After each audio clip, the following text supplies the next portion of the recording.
Mainit pa rin ang usapin sa liderato ng Senado matapos hamunin ni Senator Alan Peter Cayetano, si Acting Senate President Win Gatchalian, na magkaroon ng pribadong pagpupulong upang pag-usapan kung sino ang tunay na may karapatang mamuno sa kapulungan.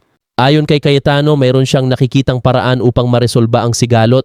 Iginiit din niya na batay sa kanyang pagbasa sa konstitusyon, rules of the Senate at iba pang legal na batayan, nananatili siyang lehitimong Senate President dahil sa bilang ng mga senador na sumuporta sa kanyang pagkakahalal.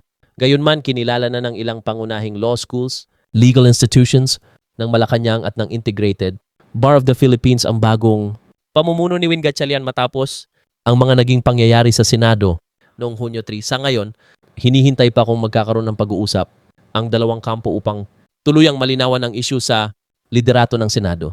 Tulong-tulong tayo maging reporter sa sariling bayan. CSTK channel, subscribe, follow, like, and share.